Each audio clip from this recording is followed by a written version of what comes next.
Okay, so redo.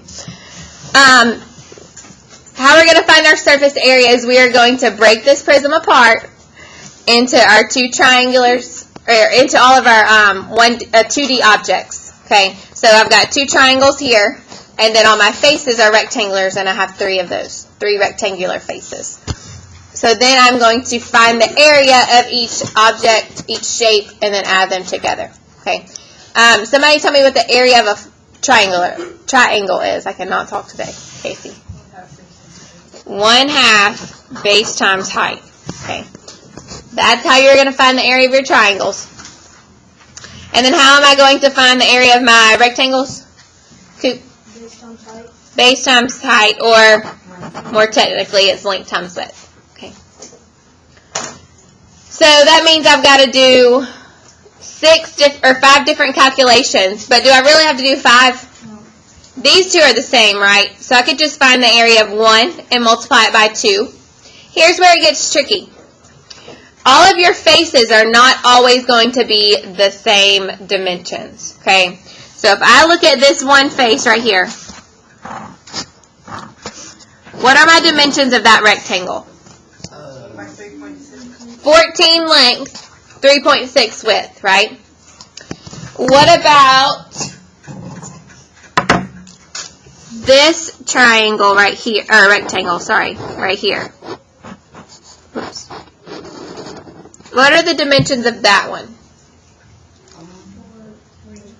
14 length, and 3/6. That one's the same, right? I've still got a length of 14, because if this is 14, that means this is 14.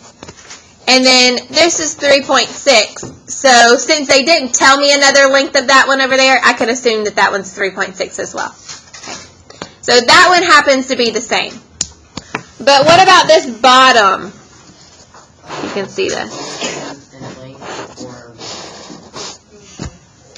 Right, that one's going to be 14 long length, but my width is 4 inches. Okay.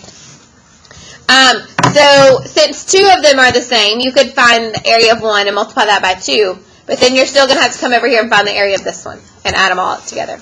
Okay. So you got to pay attention to all the faces and make sure that your dimensions, that you know the dimensions of each face, because they're not always going to be the same. Okay. All right, flip over. Let's look at example number 3.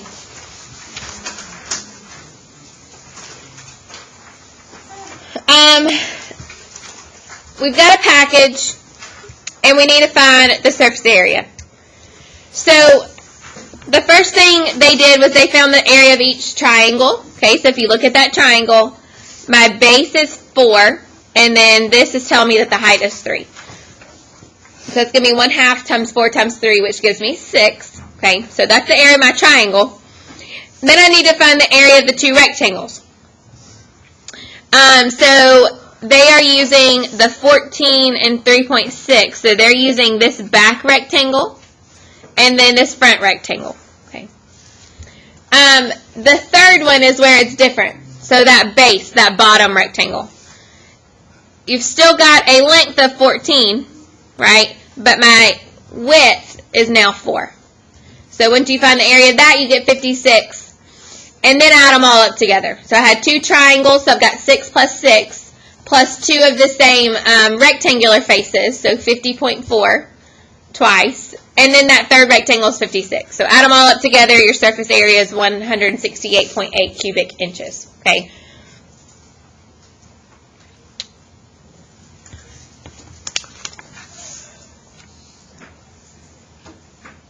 What did they do?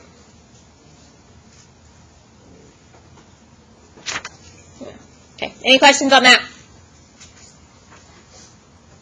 Good? Okay, let's do D by ourselves. First, I always do the triangles because they're just easier to see. So I'm just going to put A and then draw a little triangle. So I know that this is my area of the triangle. What's my formula again? 1/2 base times height. Okay. So then looking at those triangles, where is my base? 3. And my height is 2. So when I multiply those three numbers together, what do I get?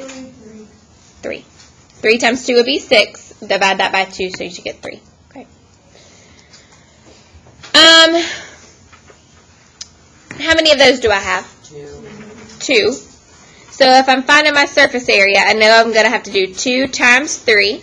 Okay. But now I need to find the area of the faces, the rectangular faces. So I'm going to put A and then draw a little rectangle. I know that that is going to be length times width. So what is my length and width of this top triangle right here? 4 and 2.5. When I multiply those, what do I get? 10. Okay, what about this back side rectangle? What is that?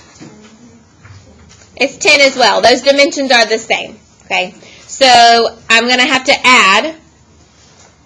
Well, let's go ahead and see. What is the bottom? Is it the same or is it different? It's different, right? So I know I've got 2 of my 10 ones. So I'm going to say 2 times 10.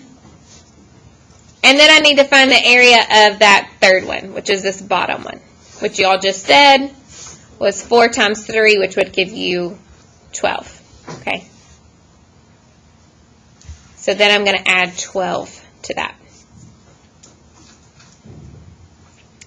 So 2 times 3 is 6, plus 2 times 10 is 20, plus 12. Add those three numbers together, what do you get? 38 centimeters squared. 38 centimeters squared. Whoops.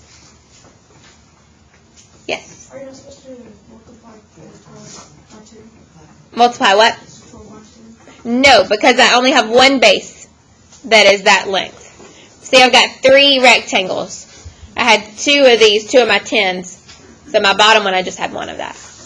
You don't multiply everything by 2. I'm only multiplying by 2 because I had 2 triangles and I had 2 of those same rectangles. Okay.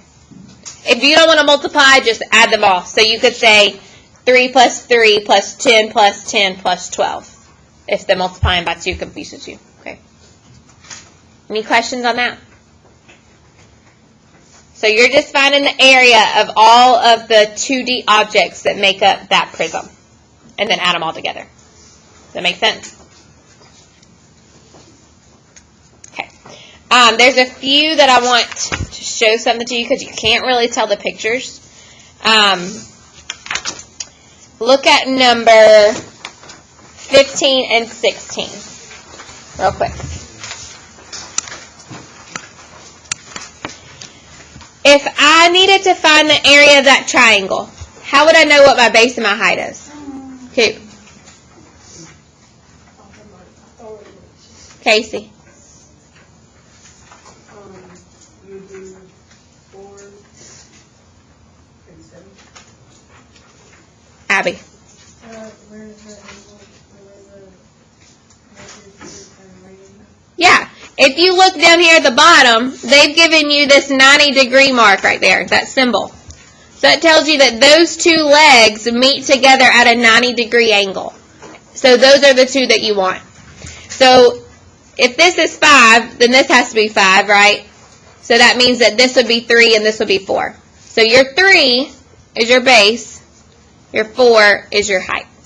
Okay. So you know that because of that 90-degree angle down there. Number 16, there is also a 90-degree angle right here. So go ahead and draw that in because I know you can't see it. And then number 18, right here.